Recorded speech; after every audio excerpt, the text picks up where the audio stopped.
Warning ఇచ్చిన CM Revanth Reddy సొంత party కీలక నేతలకంటూ లేటెస్ట్ అప్డేట్ రావడం జరిగింది. దీనికి సంబంధించి పూర్తి వివరాలు వీడియోలో తెలుసుకుందాం.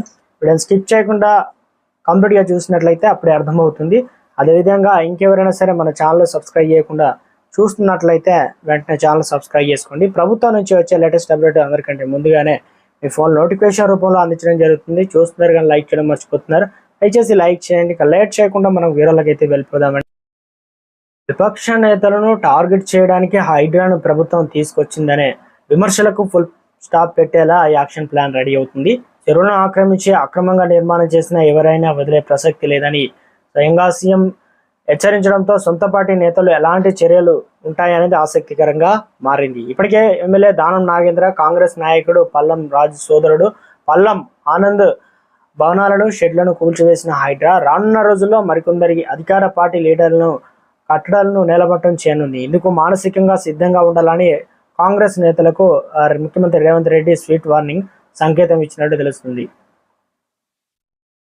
అందులో భాగం కూల్చివేత సమయంలో గగ్గోలు పెట్టకుండా సైలెంట్గా ఉండాలని, నేలమట్టం చేయక తప్పదంటూ మానసికంగా సంసిద్ధంగా ఉండాలని సొంత పార్టీ లీడర్లకు సీఎం రేవంత్ క్లారిటీ ఇచ్చింది. అందులో భాగంగానే ఓ ఎమ్మెల్యే తనంతట తాను స్వచ్ఛందంగా ముందుకు వచ్చి ఇప్పటికే హైడ్రా నిబంధనలకు విరుద్ధంగా తనకు సంబంధించిన కట్టడాలు ఉంటే కూల్చేసుకోవచ్చునని వాలంటీర్గా ఆఫర్ ఇవ్వనున్నట్లు కూడా సమాచారం.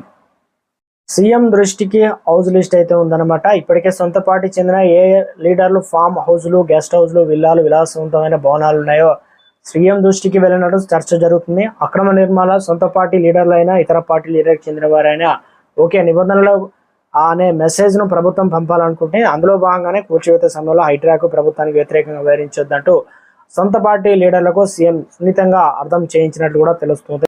కాంగ్రెస్ లీడర్ ఫామ్ హౌస్లపై కూడా ఫిర్యాదులు అయితే అందుతున్నాయి. సొంత పార్టీ లీడర్లను కూల్చివేయకుండా నిర్మాణాలను మినహాయింపు కనుక ఇస్తే అది ప్రభుత్వం మరింత విమర్శలకు దారిస్తుందని, ప్రజలు సైతం హైడ్రాను స్వాగతించారని సొంత పార్టీ లీడర్ సీఎం స్పష్టంగా అర్థం చేయించి అవగాహన కలిగించినట్లు కూడా తెలిసింది.